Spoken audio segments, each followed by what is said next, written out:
Shalom,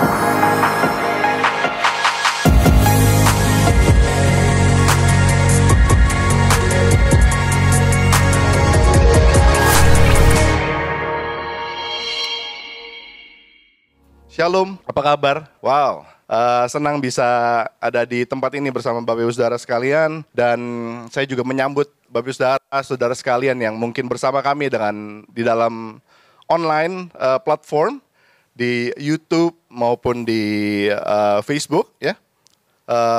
Dan kalau memungkinkan dan tidak terkendala jarak atau waktu, kami mengundang Bapak Ibu Saudara untuk hadir bersama kami di ibadah-ibadah berikutnya di Apel Tower lantai 22 Central Park, Jakarta Barat. Dan hari ini kita akan berbicara mengenai gereja dan kita, dan tentunya kita sudah sangat diberkati oleh apa yang disampaikan oleh Pastor Jason minggu yang lalu tentang gereja. Dan saya tidak jauh berbeda apa yang akan dibahas hari ini, Bapak Saudara, karena kita akan membahas tentang gereja dan kita. Sama-sama katakan, gereja dan kita. Jadi kita mesti tahu siapa gereja, dan kita juga mesti tahu kita ini siapa. Ya. Jadi ada dua hal yang saya mau diskusi sama Bapak Saudara. Nah, sebelum saya mulai untuk materi yang akan saya sampaikan hari ini, saya sangat welcome untuk berkorespondensi dengan Bapak Ibu Saudara. Saya bisa dijangkau di email saya, sehatdijiwa@gmail.com, atau di Instagram saya di JT and the Dreamers. Silakan direct message gitu ya, dengan senang hati kita bisa berdiskusi. Nah, oke, kita akan melihat siapa gereja dan siapa kita. Nah, gereja itu sudah berjalan melintasi waktu, Bapak Ibu Saudara. Dan gereja pernah disimpulkan oleh seorang hamba Tuhan telah terjebak dalam sistem yang salah selama 16 abad. Jadi kesalahan gereja itu terpaku sama sistem, dan kebetulan sistemnya salah. Apa kesalahan gereja kita akan pelajari nanti. Oke? Dan siapa kita, Bapak Saudara? Kita juga akan belajar hal itu, ya. Kita berdasarkan dari 1 Petrus 2 ayat 9, kita baca sama-sama. 1, 2, 3. Tetapi kamulah bangsa yang terpilih, imamat yang rajani, bangsa yang kudus, umat kepunyaan Allah sendiri, supaya kamu memberitakan perbuatan-perbuatan yang besar dari Dia yang telah memanggil kamu keluar dari kegelapan kepada terangnya yang ajaib. Jadi kita ini di hadapan Tuhan, Bapak Saudara, itu bicara tentang kualitas, Bapak Saudara. Kita di dalam Kristus, Kristus memandang kita itu dengan kualitas, ya. Kualitas imam, kualitas raja, kualitas bangsa yang kudus, kualitas kepunyaan Allah sendiri.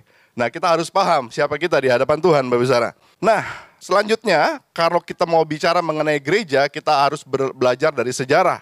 Ada seorang filosof, Bapak Saudara, filosof liberal ya, asal Spanyol, George Santayana. Dia bilang mereka yang tidak belajar dari masa lalu akan dihukum dengan cara mengulangi kesalahan yang sama.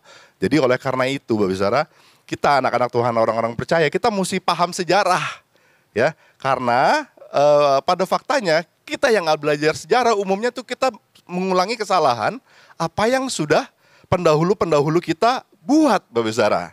Nah, saya sangat diberkati sekali oleh firman Tuhan yang dibawakan oleh Pastor Ed kemarin ya, sola-sola itu, Bapak Saudara, karena itu fundamental yang penting bagi iman kita. Nah, Pastor Ed mengatakan bahwa sejauh ini ada 5 masa gereja, Bapak Saudara, ya. Pertama adalah Ancient Church atau gereja purba, bisa dikenal juga dengan gereja patristik, Bapak Saudara, ya. Terus Medieval Church, Reformation Church, Modern Church, dan saat ini kita hidup di Postmodern Church gitu ya.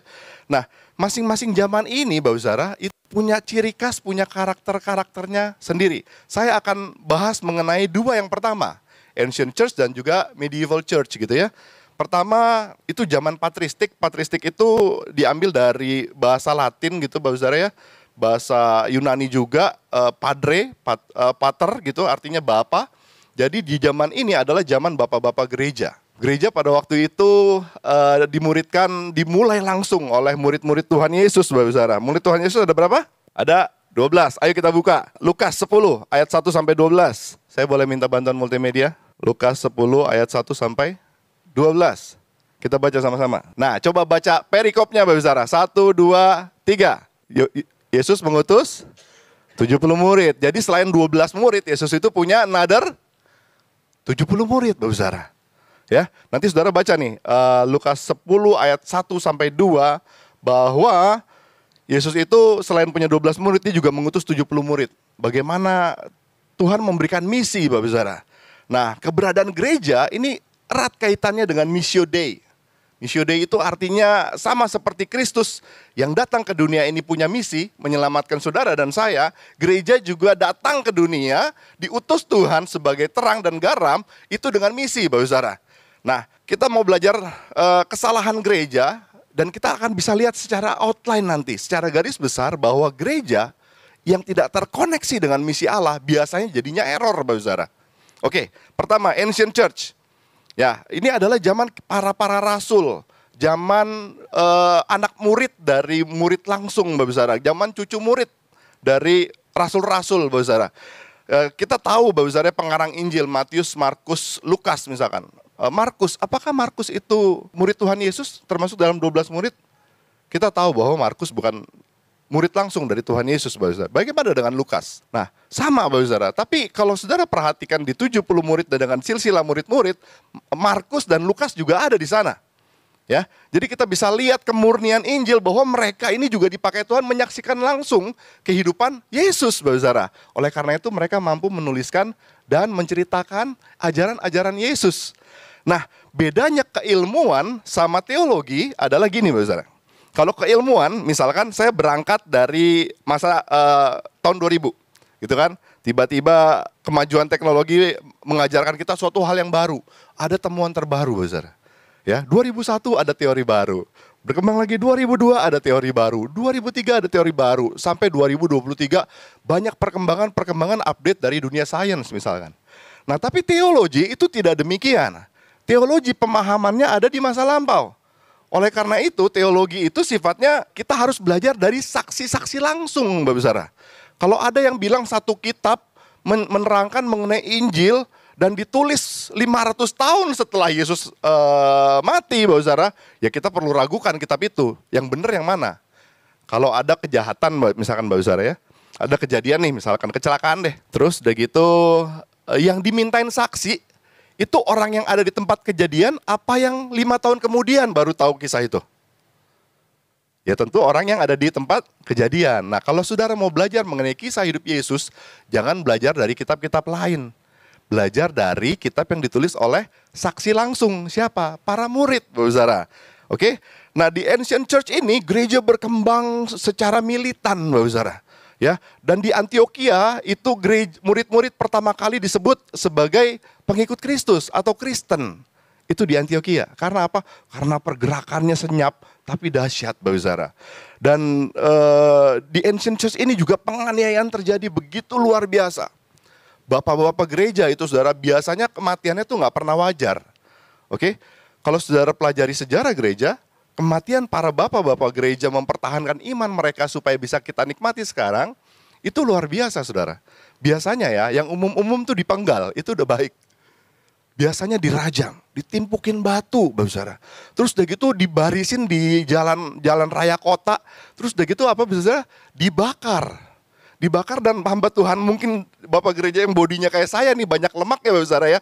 Itu kan kalau dibakar awet ya, karena minyaknya nyala terus gitu kan. Dijadiin apa, Bapak Saudara? Dijadiin lilin buat penerangan kota. Gitu ya, di alun-alun kota mereka dibakar gitu ya. Ada juga ditenggelamin ke laut, dikasih makan ke hewan buas, Bapak Saudara. Nah, itu zaman bapak-bapak gereja, Bapak Saudara, zaman ancient church, zaman patristik. Nah, tapi di situ kekristenan bertumbuh dengan dahsyat. Di situ kekristenan melahirkan para teolog-teolog berkualitas, Bapak Saudara. Banyak bapak gereja yang kita kenal ya, Justinus Martin, Anastasius, Clement dari Alexandria, Georgios dari Nisa, Tertullianus, Origenes, Bapak Saudara, Irenaeus dari Lyon, Cyprianus, Agustinus dari Hippo, yang salah seorang teolog yang saya kagumi, Bapak Saudara, Agustinus dari Hippo, Cyrilius dari Alexandria, terus dari itu Nestorius, itu semua bapak-bapak gereja yang konsep pikirannya masih kita nikmati sampai sekarang. Luar biasa dahsyat, Bapak Saudara. Ya, jadi gereja pada waktu itu diburu, mereka kekurangan, mereka miskin, tapi mereka bertumbuh. Mereka kenal Tuhan mereka. Oke? Dan saking masifnya pada waktu itu, gereja Katolik Roma sebagai satu-satunya gereja pada waktu itu menuliskan buku namanya Synaxarion. Artinya apa, Bapak Saudara? Itu adalah catatan para martir, para santo, para santa, para orang kudus yang mati karena membela iman. Ada begitu pertumbuhan yang begitu dahsyat, Bapak Saudara. Di bawah apa? Tekanan, di bawah kemiskinan, di bawah kekurangan, Bapak Saudara. Lalu sejarah juga membawa kita masuk ke dalam medieval church. Ini adalah ketika kaisar besar dari kota Roma kemudian jadi pengikut Kristus. Dan gereja pelan-pelan mulai ambil alih strata dari kehidupan bermasyarakat, saudara. Gereja jadi strategis. Gereja jadi kaya, saudara. Gereja jadi pemerintah. Gereja yang mutusin undang-undang. Gereja jadi yang memutusin mana benar, mana salah. Gereja megang peranan di masyarakat. Apa yang terjadi, saudara? Gereja memasuki masa kegelapan. Nggak hanya gereja, kebudayaan memasuki masa kegelapan. Nggak hanya kebudayaan, ilmu pengetahuan masuk ke dalam masa kegelapan. Karena apa? Di masa medieval ini, tidak ada sesuatu yang nyaris baru.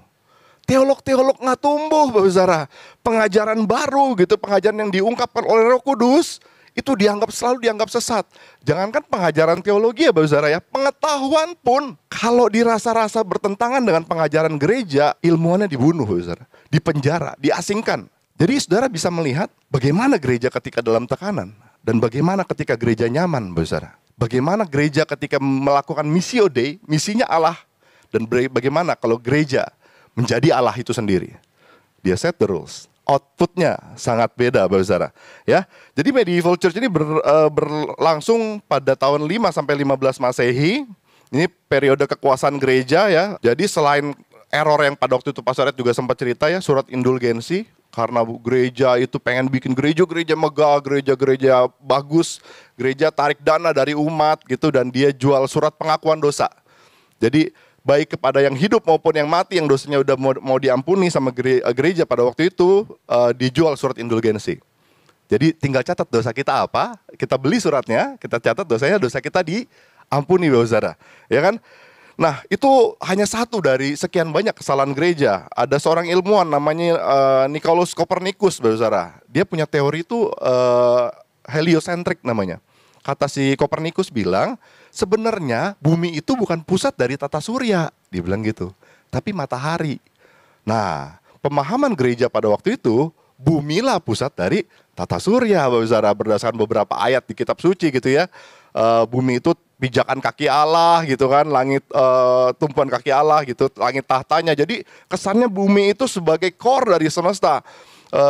Dan pendapat dari Kopernikus ini nggak diterima, saudara. Dan akhirnya Kopernikus harus mengasingkan diri daripada di penjara, daripada dituntut. Dan dia dapat teror, dapat ancaman.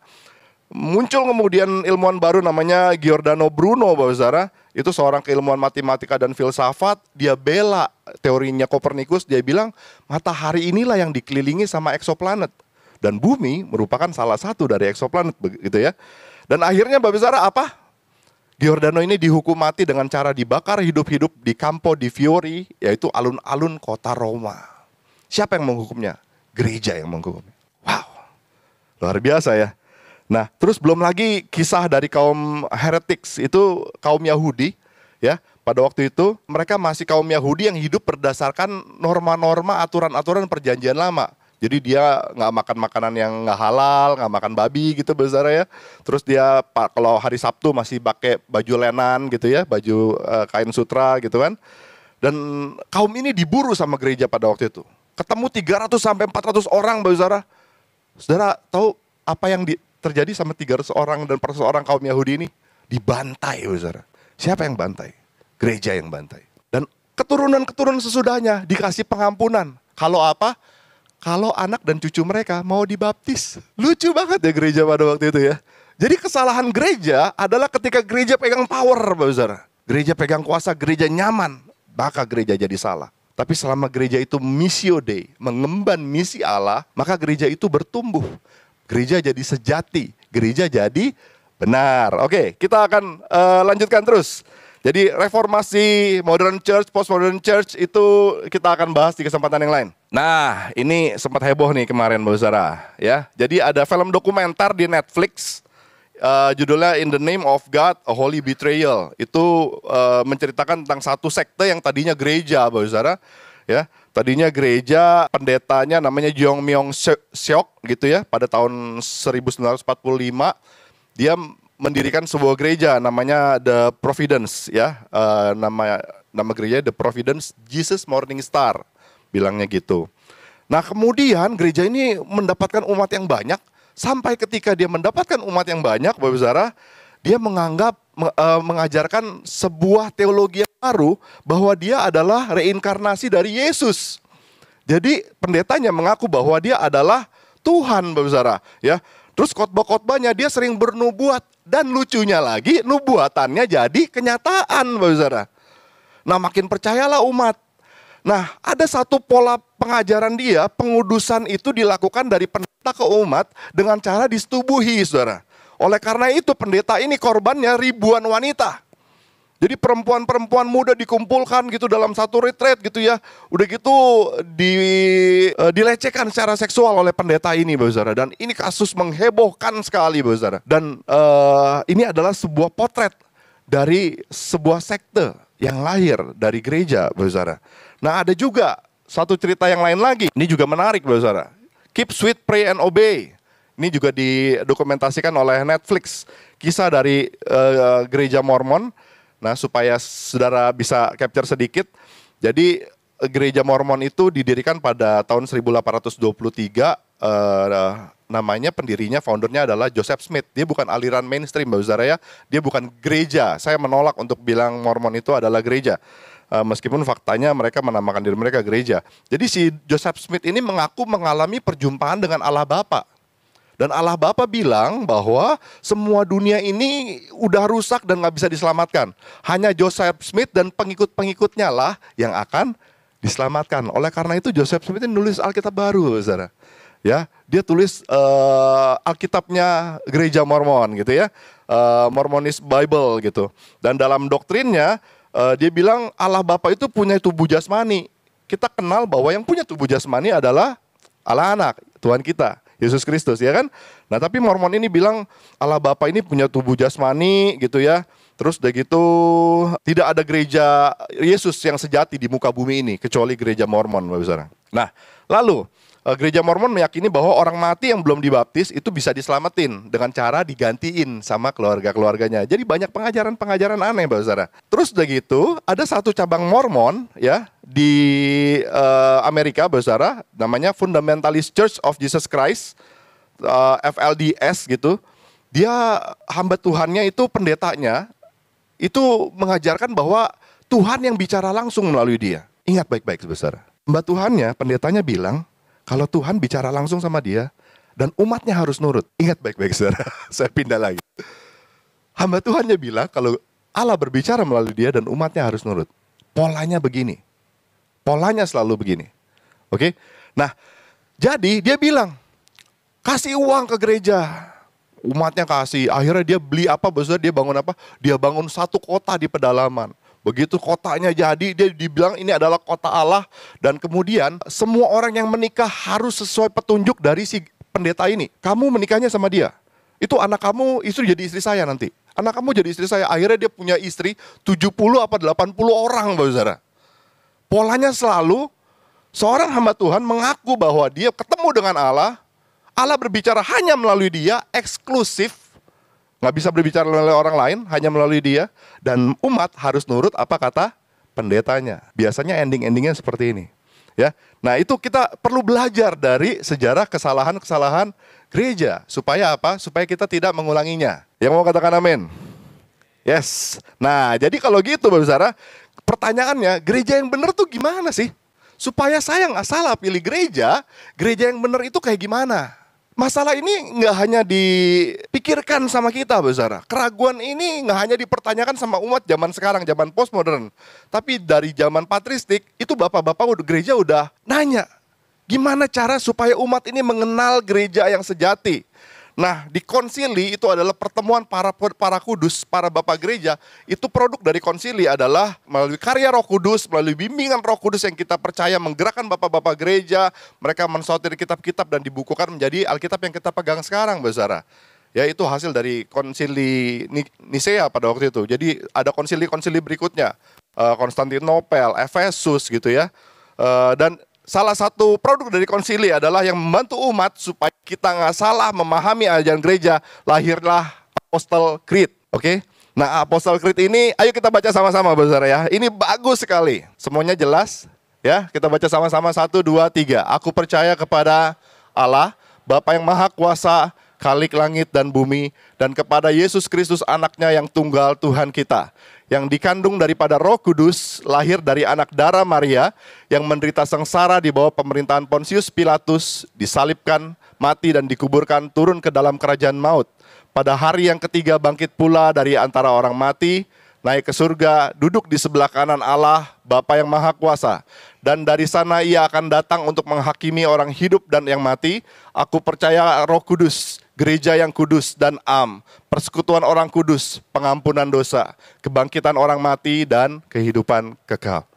Jadi di luar ajaran ini bisa dikatakan gereja itu sesat, besar. Dan saya selama tahun-tahun bersama dengan tim pastoral di sini, kami selalu terpaut baku sama ajaran ini, besar. Kalau ada yang bilang bahwa yang menciptakan bumi itu nggak hanya Allah Bapa gitu, besar ya, yang Maha Kuasa, pencipta langit dan bumi. Ya, itu ada Allah yang lain, itu pasti sesat, ya kan? Terus udah gitu yang bilang Yesus Kristus itu bukan anak satu-satunya atau Yesus Kristus terpisah dari Bapa, itu pasti sesat, ya kan?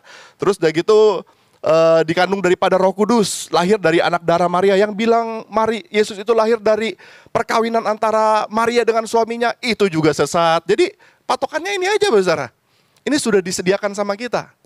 Ya, menjadi acuan bagaimana menilai gereja itu sehat atau tidak sehat. Tadinya saya mau menyanyikan satu lagu, ada gubahan dari Hillsong, saudara, mengenai Apostle Creed gitu ya. Indah sekali, mungkin di kesempatan yang lain kita bisa nyanyikan sama-sama. Ya, terus kita bicara mengenai gereja yang kudus, gereja yang artinya universal, gereja yang bukan eksklusif tapi inklusif, Bapak besar, gereja yang terbuka bagi siapa saja, ya. Terus udah gitu gereja yang mengatakan bahwa ada pengampunan dosa, ada kebangkitan orang mati, dan ada hidup yang kekal setelah perjumpaan dengan Kristus untuk kali yang kedua, Bapak besar. Nah, kredo ini dituliskan pada tahun 700 Masehi. Ya, ini adalah sebuah tool yang sangat powerful. Berdasarkan dari Matius 16 ayat 18, saya baca buat Bapak Zahra. Dan aku pun berkata kepadamu, engkau adalah Petrus, dan di atas batu karang ini aku akan mendirikan jemaatku, dan alam maut tidak akan menguasainya.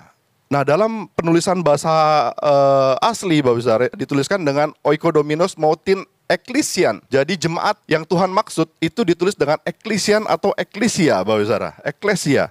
Nah, ini adalah makna dari gereja. Eklesia, kata ek yang artinya keluar, dan kata kaleo yang artinya memanggil. Jadi dipanggil keluar, itu adalah definisi sesungguhnya dari gereja. Jadi gereja itu berbicara mengenai saudara dan saya yang dipanggil keluar, layaknya bangsa Israel yang dipanggil keluar sama Allah dari Mesir, Bapak Zahra.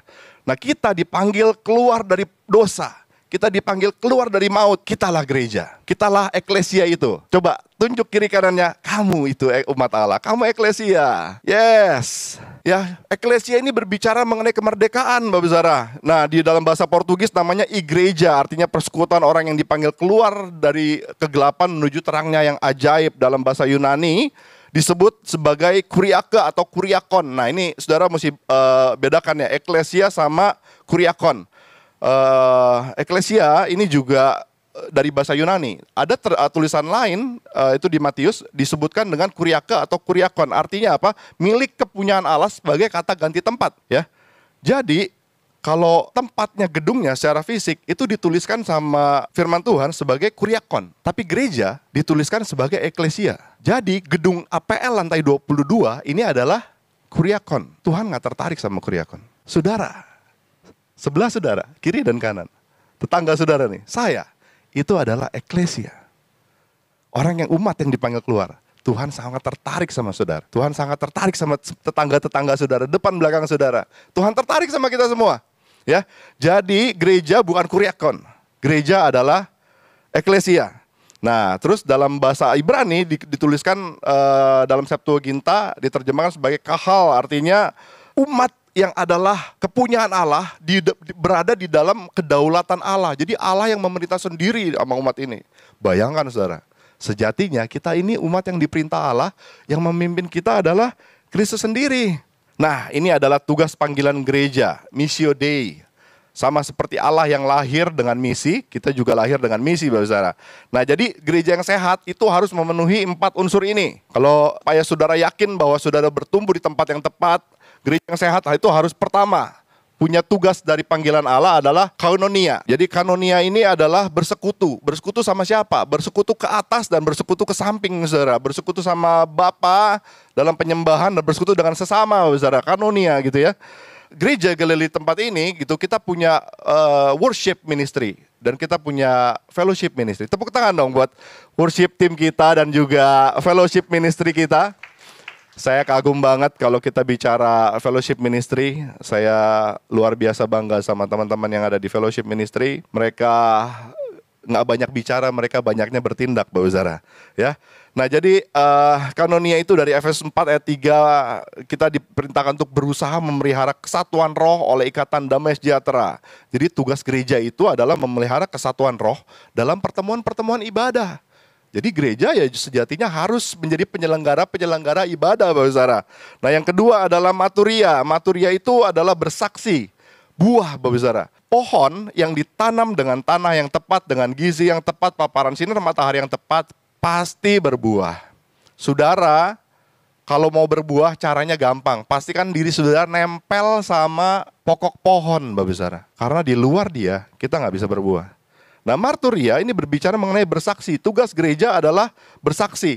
Kita yang sudah menerima berkat Allah, karunia Allah, kasih Allah, itu sudah secara otomatis kita juga pasti harus memberikan kasih itu kepada orang lain, anugerah itu kepada orang lain, Bapak Saudara.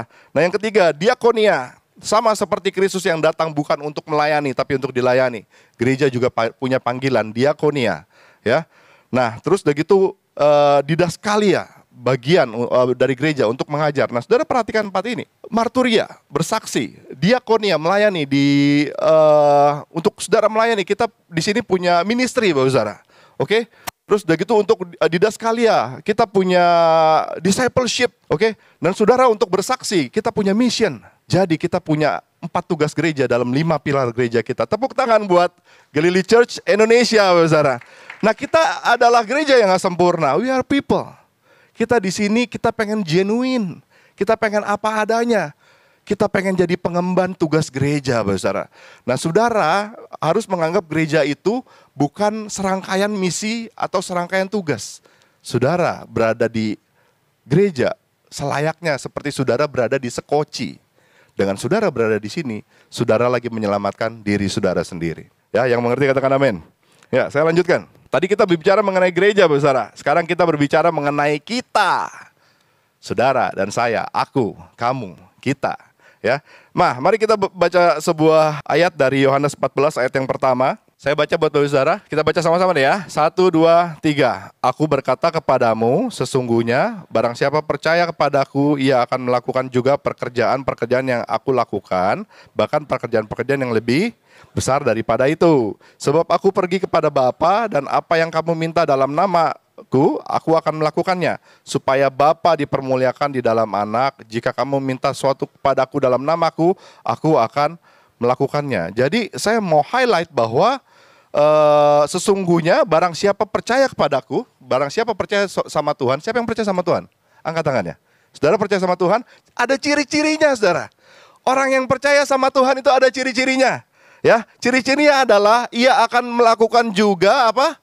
Pekerjaan-pekerjaan yang aku lakukan, bahkan pekerjaan-pekerjaan yang lebih besar daripada itu. Jadi kalau saudara cinta Tuhan, saudara percaya sama Tuhan, saudara ciri-cirinya adalah saudara juga melakukan apa yang Tuhan lakukan. Dan Tuhan sibuk membangun umat, saudara. Tuhan sibuk membangun umat yang adalah eklesia, gereja, saudara dan saya. Tuhan sibuk untuk itu. Dan kalau saudara mengasihi Tuhan, nggak mungkin kalau saudara nggak ke gereja. Kalau nggak menjadi gereja, nggak menjadi umat yang dipanggil itu sendiri, saudara. Bohong itu namanya. Saudara yang memang dipanggil sama Tuhan dan saudara mencintai Tuhan, saudara juga akan melakukan apa yang Tuhan lakukan. Ya, jadi jangan bilang saya cinta sama Tuhan tapi saya malas ke gereja, saudara. Oke, kita tidak perlu gereja untuk kita diselamatkan, tapi kita jelas perlu gereja untuk kita bisa bertumbuh, saudara. Next, persepsi yang salah mengenai gereja. Ini kesalahannya dari umat, saudara. Jadi kebanyakan gereja itu salah karena mindsetnya masih mindset perjanjian lama, Bapak Saudara. Kalau perjanjian lama kita kenal bagaimana Tuhan itu mendesain gereja, Bapak Saudara ya. Mendesain tempel, mendesain tabut, bisa dikatakan seperti itu ya. Tempat umat beribadah, Tuhan desain semua itu. Dan mindsetnya masih kita bawa-bawa sampai perjanjian baru. Mindsetnya kita masih bawa-bawa sampai sekarang. Makanya kita gereja banyak yang error, Bapak Saudara. Mindset gereja perjanjian baru harus ada di mindset perjanjian baru. Kita nggak bisa pakai gereja dengan mindset perjanjian lama, Bapak Saudara ya. Nah, saya berikan contoh, Bapak Saudara. Di imamat dan di bilangan, Tuhan tuh banyak kasih kriteria bagaimana pelayan Tuhan itu sesungguhnya harus sesungguhnya, Bapak Saudara ya. Di bilangan 4 ayat 23 misalkan, catatlah mereka yang berumur 30 tahun sampai ke yang berumur 50 tahun, yakni setiap orang yang wajib melakukan tugas mereka, melakukan pekerjaan jabatan di kemah pertemuan. Oke, di bilangan 4 ayat 39 juga gitu. Di literatur yang lain bilangan 4 ayat 3, 23, 35, 39, 43, 47 itu menyetapkan kriteria bagaimana seorang imam, seorang pelayan Tuhan harus dipersiapkan, Bapak Saudara. Nah, terus metode pendidikan Yahudi pada waktu itu memang sudah mempersiapkan para calon-calon imam, para hamba-hamba Tuhan gitu ya. Terus mereka punya metode belajar namanya Bet Sefer atau rumah kitab, Bapak Saudara. Di umur 5 sampai 6 tahun kalau kita belajar alfabet gitu ya, mereka udah diajari untuk belajar Shema ya. Shema Israel dari Ulangan, ya kan? Adonai Elohenu, Adonai Ehad gitu ya. Allah yang kita sembah adalah Allah yang Esa. Ya, udah belajar ayat-ayat pendek. Terus udah gitu udah baca Bersyit namanya kitab Kejadian, Bapak Saudara ya. Terus jenjang kedua umur 10 sampai 12 tahun itu udah diajarin untuk namanya Bet Talmud. Udah diajarin cara sembahyang, baca buku doa, sholat 7 waktu, Bapak Saudara, dan itu masih dilakukan sama teman-teman di gereja Koptik dan Ortodoks sampai saat ini. Gitu ya. Umur 12 sampai 13 mereka belajar di stage Bet Midras. Umur 30 boleh mengajar, matangnya di usia 50. Nah, jadi kalau ada pertanyaan Yesus kemana nih, the lost year of Jesus gitu ya. Kalau saudara perhatikan dari penjelasan saya tadi, bahwa ada kesempatan Yesus dipanggil sama orang-orang biasa atau sama para murid, Rabi, artinya guru. Nah, ada spekulasi mengenai Yesus kemana sih? Ini intermezzo ya, saudara. Di the lost year of Jesus, karena tercatat sebelum Yesus tampil di umur 30 untuk dia melayani, itu tidak ada catatannya. Katakan dibilang Yesus ngilang. Ada yang bilang pergi ke India, ke Himalaya, belajar agama kepercayaan-kepercayaan lain gitu ya. Itu sesat, Bapak Saudara. Yesus kemana di usia the lost year itu? Ya, Yesus ikut pendidikan ini. Kalau Yesus nggak sekolah sesuai dengan tradisi Yahudi itu, dia tidak bakal dipanggil Rabi, Bapak Saudara. Karena dia sudah menyelesaikan sekolah-sekolah sesuai dengan standar Yahudi ini, makanya dia dipanggil guru, dipanggil rabi, gitu. Jadi kalau dia nggak mengikuti ini, nggak mungkin dia dipanggil guru, Bapak Saudara. Jadi Yesus kemana? Ya di rumahnya, nggak kemana-mana belajar, layaknya anak-anak biasa gitu, Bapak Saudara. Nah, jadi standar yang tinggi dari rumah Tuhan perjanjian lama gitu ya, bahwa imam harus begini, imam harus sempurna, nggak boleh bercacat celah, dia nggak kudus jeder mati, Bapak Saudara. Ditariknya juga bukan ditolongin orang bisa angkat ke dalam, tapi ditarik pakai tambang gitu, Bapak Saudara ya. Standarnya begitu tinggi untuk jadi seorang imam. Dan mindset itu banyak terwariskan di gereja-gereja postmodern, Bapak Saudara. Makanya kita error logic thinkingnya. Oke, kita mensana en corpore sano. Tuhan bilang ke sana, kita ke sono. Gitu ya. Nah, pertama kita biasanya persepsi yang salah tentang kesempurnaan, Bapak Saudara. Kita baca ayat dulu ya, Matius 5 ayat 48. Oke, saya baca buat Bapak Saudara. Karena itu haruslah kamu apa? Sempurna sama seperti Bapamu yang di sorga adalah sempurna. Wah, karena kita dibilang sama Tuhan kita harus sempurna, gereja pengen sempurna, Bapak Saudara. Salah apa enggak? Enggak. Gereja kita ini gereja yang terus-menerus evaluasi. Evaluasinya kapan, Bapak Saudara? Tiap minggu. Ya, dulu saya lagi jadi pengurus, saya ikut, Bapak Saudara. Sekarang tidak. Sekarang saya tidak jadi pengurus langsung gitu ya. Teman-teman yang jadi pengurus langsung, itu masih dievaluasi tiap minggu. Supaya apa? Kita punya tataan pelayanan yang baik, Bapak Saudara. Kita deliver something yang bagus. Ya, berharap baik, berharap lebih baik lagi. Tapi kita nggak pernah mau jadi sempurna. Karena sempurna itu jebakan, Bapak Saudara. Saking sempurnanya orang-orang, Saking sempurnanya gereja di masa-masa postmodern ini, orang-orang takut ke gereja, saudara. Kenapa? Kamu nggak mau ke gereja, nggak punya baju. Kenapa nggak mau ke gereja? Di situ kan orangnya kudus-kudus semua, bener-bener saya belum. Saya masih suka apa? Masih suka judi online. Emang penjudi nggak boleh ke gereja? Teman-teman penjudi datanglah ke tempat ini, saudara diterima dengan baik. Saya masih orientasi seksual saya gay, saya lesbian. Saya nanti dulu deh ke gereja. Teman-teman gay, teman-teman lesbian datanglah ke tempat ini. Saudara ditunggu di sini. Saudara yang apa? Hancur kehidupan ekonominya, bangkrut, punya hutang banyak. Malu ke gereja, utang saya banyak. Gereja ini orang bukan tempat yang sempurna. Orang-orang yang hancur, yang hidupnya hancur, yang ekonominya rusak, hutangnya banyak. Saudara, saya katakan sama saudara, saudara ditunggu di tempat ini. You are welcome. Ini adalah tempat di mana orang-orang gak sempurna itu kumpul, saudara. Tapi bukan berarti kita diam di titik itu. Kita mau belajar lebih baik lagi, lebih sejati lagi, lebih sejati lagi. Nah, perintah Tuhan untuk kita, untuk jemaat itu sempurna, Bapak Saudara, itu bukannya perfect. Dituliskan dalam bahasa aslinya dengan kata telios. Hendaklah kamu sempurna, hendaklah kamu telios. Itu artinya apa, saudara? Hendaklah kamu matang, hendaklah kamu berproses sampai kamu dewasa penuh. Itu kata firman Tuhan. Alkitab bahasa Indonesia menerjemahkan sebagai sempurna, tapi maknanya adalah telios. Hendaklah kamu berproses sampai kamu dewasa penuh, pemahamannya utuh. Itu yang Tuhan mau, Bapak Saudara. Bukan sempurna. Gereja gak perlu sempurna. Ya, ilusi itu semua, Bapak Saudara. Dan yang kedua adalah kudus. Nah, jadi bagaimana perjanjian lama itu mewajibkan semua hamba-hamba Tuhan, semua imam persiapan menguduskan diri mereka, Bapak Saudara. Ya, mindset itu mungkin terbawa sehingga kita pikir bahwa kita harus kudus, Saudara. Bahwa kita harus punya standar yang sangat tinggi untuk kita bisa jadi pelayan Tuhan. Itu gak salah, itu benar. Tapi saudara tahu standar yang tinggi oleh manusia dibandingkan dengan standar yang Tuhan ingin, kita gak pernah sampai, Bapak Saudara. Firman Tuhan katakan di 1 Korintus 1 ayat 30, saya baca buat Bapak Saudara. Tapi oleh Dia kamu berada dalam Kristus Yesus yang oleh Allah telah menjadi hikmat bagi kita. Ia membenarkan dan apa? Menguduskan dan menebus kita. Kekudusan kita tuh bukan perbuatan kita, Bapak Saudara. Ini mindset perjanjian baru, mindset rasul-rasul. Kalau dulu kita harus menguduskan diri kita sendiri, kita punya dosa, potong domba, ya kan, lepasin burung gitu kan, Bapak Saudara, ya kan. Tapi mindset perjanjian baru, kita ini nggak kudus dengan perbuatan kita, Bapak Saudara. Kita dikuduskan. Oleh karena itu, kalau saudara nggak bisa kudus dengan diri saudara, saudara dikuduskan, makanya orang lain juga butuh apa? Butuh anugerah. Amin. Mindset ini merusak tatanan gereja dalam arti kata gini, Bapak Saudara. Di sini siapa yang butuh anugerah? Angkat tangan. Saudara butuh anugerah. Orang berdosa yang tadi saya sebutin, oke? Para LGBTQ, mereka butuh anugerah gak? Mereka butuh anugerah. Orang yang bisnisnya bangkrut, hutangnya banyak, butuh anugerah gak? Butuh anugerah. Orang yang hidupnya rusak, butuh anugerah gak? Butuh anugerah. Yang bercerai, butuh anugerah gak? Butuh anugerah.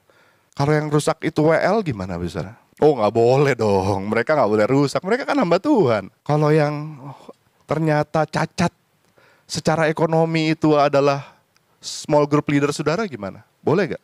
Gak boleh dong, masa small group leader miskin? Kalau yang butuh anugerah itu adalah pendeta saudara gimana? Gak boleh dong, mereka kan ngajarin firman Tuhan, masa mereka gak bisa praktekin? Kita melarang hamba-hamba Tuhan, pemimpin-pemimpin rohani kita, gak boleh punya anugerah. Anugerah cuma boleh buat kita. Karena apa? Mindset perjanjian lama. Mereka harus kudus dengan dirinya sendiri. Saudara, saya mewakili teman-teman hamba Tuhan yang lain. Saya minta maaf sama saudara. Kami gak bisa kudus dengan diri kami sendiri. No, kami dikuduskan. Kami menerima anugerah yang sama saudara. Oleh karena itu saudara, izinkan pemimpin-pemimpin rohani saudara, para small group leader saudara, pendeta saudara, juga menerima anugerah, juga diampuni sama Tuhan kalau mereka buat salah, Bapak Saudara. Karena kita kesatuan tubuh Kristus yang sama-sama, bukan kudus dengan sendirinya. Kita nggak bisa, saya nggak mampu, dan saya rasa nggak seorang pun di sini yang mampu, saudara. Izinkan para pemimpin rohani, gembala-gembala, pendeta-pendeta berproses dengan Tuhan juga, Bapak Saudara. Dengan cara apa? Mereka juga butuh anugerah. Yang mau katakan amin. Yang ketiga, Berhubung dengan penerimaan, banyak mindset perjanjian lama, saudara ya. Orang yang tidak kudus itu biasanya digambarkan dengan penyakit fisik tertentu, saudara. Itu kusta lah, ada wanita pendarahan, nggak boleh beribadah gitu ya. Dan pada waktu wanita pendarahan yang ada di Markus pasal 5, Injil Lukas pasal 8, saudara, itu mau ketemu Yesus, dia harus diam-diam tuh. Dia harus diam-diam sampai dia pikir asal aku jamah nih, jubahnya aja aku akan sembuh gitu ya. Dan penerimaan itu begitu spesifik, Bapak Saudara. Jadi kalau kita mau diterima, kita jadi pasang standar yang terlalu tinggi kadang-kadang. Saya bisa diterima gak ya kira-kira gitu. Saya cukup kudus gak ya? Saya cukup benar gak ya hidup saya? Nah, penerimaan itu Tuhan sampaikan di Matius 9 ayat 12. Yesus mendengar dan berkata, bukan orang sehat yang memerlukan tabib, tapi orang sakit, Bapak Saudara. Ya, jadi pandangan bahwa gereja itu tempatnya orang suci, orang benar, eksklusif buat para nabi, itu adalah pandangan yang salah. Gereja adalah bengkel, Bapak Saudara, tempat orang rusak diperbaiki. Oke, penting nggak untuk menjaga nama baik gereja, Bapak Saudara? Menjaga nama baik gereja itu suatu hal yang penting, mandatori kalau boleh saya bilang. Tapi tidak akan mengalahkan pentingnya berorientasi kepada seorang berdosa yang mau bertobat kemudian berubah dari kesalahannya. Seorang penjinah yang bertobat kemudian dia nggak melakukan dosa lagi. Seorang koruptor yang kemudian mau mencoba hidup benar. Itu jauh lebih penting daripada menjaga nama baik siapapun di tempat ini. Kita orientasinya adalah people. Dan untuk karakter, Bapak Saudara, saudara perlu pahami bahwa tidak ada orang yang berkarakter sempurna. Kendati kita memang dituntun untuk mempunyai Jesus touch, Bapak Saudara ya. Dulu ada cerita mengenai Midas, seorang raja namanya Midas. Dia bilang, saya mau kaya raya, saya pengen semua yang saya sentuh itu jadi emas. Makanya ada cerita mengenai Midas touch gitu ya. Apa yang dia sentuh jadi emas. Begitu dia sentuh apel, apelnya jadi emas gitu ya. Dia sentuh meja, mejanya jadi emas. Terus udah gitu satu kali dia sedih ya. Ini emasnya udah banyak banget. Terus apa lagi nih? Kemudian putrinya datang gitu ya. Putrinya datang dan dia peluk putrinya berubah jadi patung emas, saudara. Nah, Midas touch ini diasumsikan sebagai sebuah kutukan. Nah, kita ini nggak perlu Midas touch, saudara. Kita perlunya Jesus touch. Orang yang kita sentuh perlahan-lahan berubah menjadi seperti Kristus. Itu esensi gereja ini, Bapak Saudara. Ya. Nah, kalau saudara berharap orang di sebelah saudara itu adalah orang yang berkarakter 100% baik, Bapak Saudara, maka saudara harus siap-siap untuk kecewa. Nyata-nyatanya kita ini datang dengan membawa plus dan minus, saudara. Nah, jika saudara itu senang dipimpin dengan orang yang tegas, orang yang lugas, saudara, maka saudara juga harus menerima jika suatu waktu orang ini tuh keras kepala, saudara. Ya, jika saudara senang bergaul sama sahabat orang yang periang, orang yang ceria gitu, macam-macam cilina gitu ya. Wah, orangnya menyenangkan, kalau ada dia rame gitu. Saya senang banget tuh kalau ada cilina ya. Seru gitu kayaknya ya. Ya, kita juga mesti terima, kadang-kadang tuh dia nggak detail, saudara. Dia kurang terstruktur. Oke, orang-orang rame itu tuh janjinya suka meleset, suka spontan orangnya, saudara. Nah, itu kekurangannya. Nah, kalau saudara senang memiliki sahabat yang hangat gitu ya, siap mendengarkan kapan aja, saudara merasa diterima, ya, orangnya baik, saudara juga mesti terima kalau kadang-kadang tuh dia hiposensitif atau hypersensitif. Orangnya perasa banget, gitu kan. Nah, terus kalau ada sahabat saudara yang orangnya konsisten, disiplin, enak banget nih kalau sama dia, selalu tepat waktu, tepat janji. Saudara juga harus terima kalau kadang-kadang dia tuh orangnya kurang peka, saudara. Orangnya bodoh amat sama perasaan orang lain. Jadi kita harus siap menerima another side dari sahabat-sahabat kita. Tidak ada orang yang 100% berkarakter baik, saudara. Semua karakter itu punya kelebihan dan kekurangannya. Nah, pendek kata, saudara, semua kita ini adalah tubuh Kristus. Kita nggak berfungsi kalau kita nggak nempel. Oke? Buat apa sih kelingking? Buat apa sih jempol, saudara? Tapi kalau mereka nempel, mereka berfungsi, saudara. Next. Nah, saya mengutip perkataan seorang hamba Tuhan yang saya kagumi, saudara. Ya, Pastor Jeffrey Rahmat dari GPCC Church mengatakan, jangan pakai orang untuk membangun gereja atau pelayanan, tapi pakai pelayanan dan gereja untuk membangun orang. Gereja kita juga, saya melihat, punya value yang sama, saudara. Setiap kita melihat orang, kita mau arahkan kemana nih orang ini. Kita mau bangun dengan cara yang seperti apa. Kita pengen saudara itu berkembang, berubah. Ya, Jesus touch menjadi semakin serupa dengan Yesus, saudara. Dan saya mau tutup kisah saya dengan sebuah story dari Perang Dunia Kedua. Ada namanya marasmus, saudara, penyakit. Ya, pada waktu itu adalah kebanyakan marasmus ini diidap oleh bayi, saudara. Itu adalah malnutrisi energi protein, terus kekurangan nutrisi yang parah seperti kalori, protein, karbohidrat, vitamin, dan mineral. Itu banyak terjadi di negara Asia dan Afrika, saudara. Jadi pada waktu Perang Dunia, penyakit marasmus ini lagi melanda, saudara, itu banyak anak-anak mati. Bagaimana di satu camp ada tingkat survival rate-nya itu sangat tinggi. Rata-rata anak yang di camp itu sembuh, bahkan bisa selamat, bahkan tingkat kematiannya hampir 0 gitu, saudara. Kok di camp yang lain tuh mati semua gitu. Akhirnya seorang ilmuwan ini menyelidiki kenapa di camp ini tuh banyak yang sembuh gitu. Dan akhirnya setelah investigasi singkat, ternyata resepnya adalah selama 10 menit dari setiap jam, anak yang ada di camp tersebut digendong, dirawat, dipeluk, cium, dan diajak bermain oleh seorang perawatnya, saudara. Selama 10 menit dari tiap jam. Maka tingkat kesembuhannya itu kematiannya 0%, tingkat kesembuhannya masif, Bapak Saudara. Jadi bayi-bayi yang sakit marasmus ini tampak menjadi cerah, selera makannya kembali dan kembali bermain dengan mainan mereka dan sembuh dari marasmus. Saudara ada di tempat ini bukan untuk menyelamatkan siapa-siapa, nanti dulu. Saudara ada di tempat ini, saudara sedang menyelamatkan diri saudara sendiri. Santo Siprianus berkata, Bapak Saudara, bahwa Anda tidak dapat memiliki Tuhan sebagai Bapa kecuali Anda memiliki gereja sebagai ibu. Mari kita bangkit berdiri, kita mau tutup firman Tuhan pada pagi hari ini.